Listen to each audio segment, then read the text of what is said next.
Shalom, and thank you for joining us as we look into God's Word, as we're encouraged, and as we learn truths about how to overcome the past, as we're looking into the series through this week.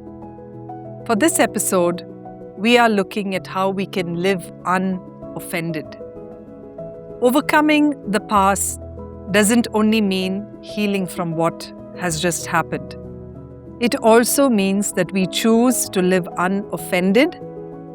We choose to live not in bitterness and not stuck because of what others did. One of the tools that the enemy uses is offense, and this locks us back in our past. When we dwell on that offense or on what others have done, we give the enemy power by our offense to shape our attitudes and our thoughts. And this exactly calls us to guard our hearts. This again does not mean that we ignore the pain, but it means refusing to let it become your identity. We need to live unoffended. And one of the most powerful ways we walk in freedom is by choosing to live unoffended. That is, releasing the need to stay angry or to prove ourselves or even to hold on our grudges. How do we do this? Colossians chapter 3 verse 13 reads, bearing with one another and forgiving one another. If anyone has a complaint against another, even as Christ forgave you, so you also must do. We live unoffended when we forgive as the Lord forgave us. We have received that kind of grace from God, and so we are called and empowered to do the same. We are not forgiving because someone deserves it. We forgive because we have been forgiven. Every time we feel like holding on to offense, we remember how Jesus released us from our own sin and shame. His forgiveness enables us to forgive others and live unoffended.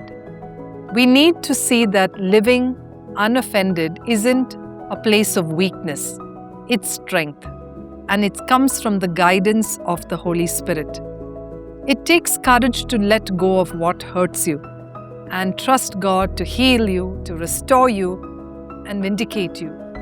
When we live this way, we are overcoming the past by no longer allowing it to dictate that relationship.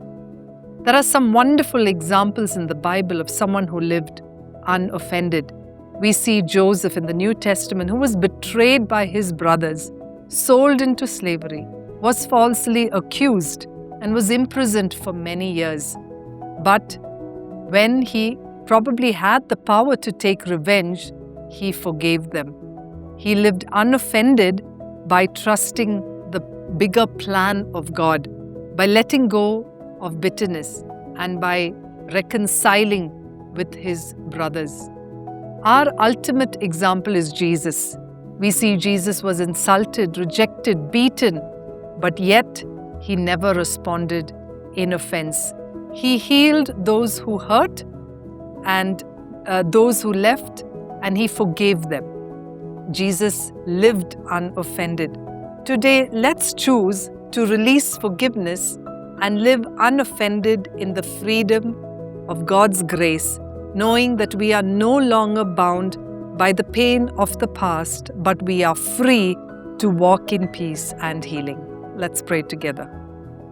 Heavenly Father, we pray, God, that you will help us forgive as you have forgiven us, so that we can live lives that are unoffended.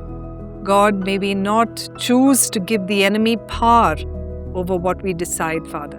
But Lord, we pray that, Holy Spirit, you will take over. Give us a heart of forgiveness towards those who have hurt us, and live in that place of freedom and peace. In Jesus' name, Amen.